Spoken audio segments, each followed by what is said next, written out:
Hallelujah. स्वागत है आप सबका मेरी भविष्यवाणियों की पुस्तक में। तो आइए हम आज के पवित्र वचन को पढ़ेंगे जो कि परमेश्वर के दास प्रेरित अंकुर यूसुफ नरूला जी के द्वारा लिखा गया है। निर्दोषता में अपने जीवन को जिए, जैसा कि दानियल की पुस्तक अध्याय 6 उसकी 22 आयत में लिखा है।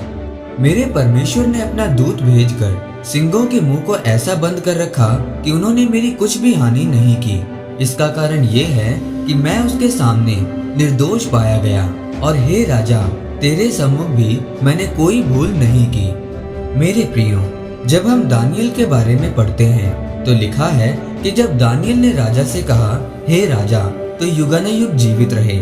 मेरे परमेश्वर ने अपना दूत भेजकर सिंहों के मुंह को ऐसा बंद कर रखा कि मुझे कुछ भी हानि नहीं हुई, क्योंकि मैं परमेश्वर के सामने निर्दोष था। और वो दिन में 3 बार परमेश्वर के सामने प्रार्थना करने के लिए जाता था। वो नित्य परमेश्वर की उपासना करता था। वो पवित्रताई में सच्चाई से परमेश्वर में चलता था। तब जिन पुरुषों ने दानियल की चुगली खाई थी, वो अपने अपने बाल बच्चों और स्त्रियों समेत लाकर सिंहों के गड्ढे में डाल दिए गए, और वो गड्ढे की पेंदी तक भी ना पहुँचे कि सिंहों ने उन पर झपट कर सब हड्डियां समेत उनको चबा डाला। आज मैं आपसे पूछता हूँ कि आप निर्दोष हैं या नहीं। जब आप अपने घर में होते हैं तब क्या आप निर्दोष हैं?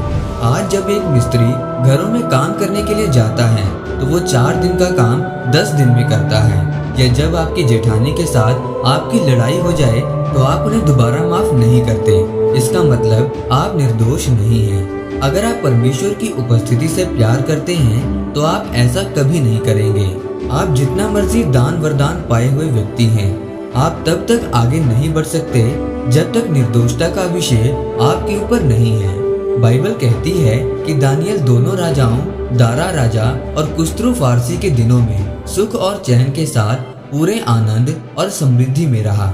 मेरे प्रियो, जब आप शमूएल के जीवन के बारे में देखते हैं तो शमूएल के ऊपर उसके विरोधियों के विरुद्ध परमेश्वर का हाथ बना रहा, और उसने स्वर्ग जाने से पहले अपने लोगों को इकट्ठा करके पूछा कि क्या मैंने तुमसे कभी रिश्वत ली है या कभी किसी के साथ अन्याय किया है?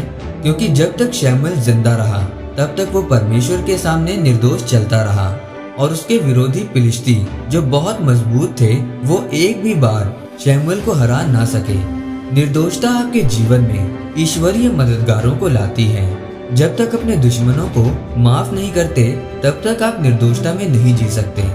आज जब लोग बिना नौकरी के घर में रहते हैं तो वो पवित्रताई में चलते हैं, और जब परमेश्वर उन्हें अच्छी नौकरी के साथ आशीषित कर देता है तब वो पाप में चले जाते हैं।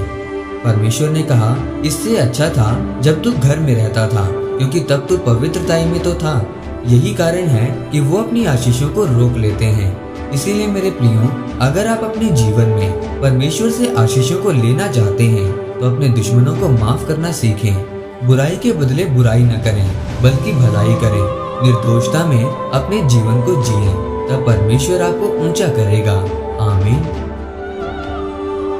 आइए इस अंगीकार को आप मेरे साथ एक मन होकर करें। सर्वशक्तिमान परमेश्वर, इस वचन के लिए मैं आपका धन्यवाद करता हूँ। परमेश्वर, मैं अंगीकार करता हूँ कि मैं अपने जीवन को पवित्रताई के साथ साथ निर्दोषता में जीऊंगा और आपके नाम को ऊंचा करूंगा, प्रभु यीशु मसीह के नाम में। आमीन। परमेश्वर आप सबको आज के वचन के ऊपर मनन करने के द्वारा आशीषित करे। आमीन।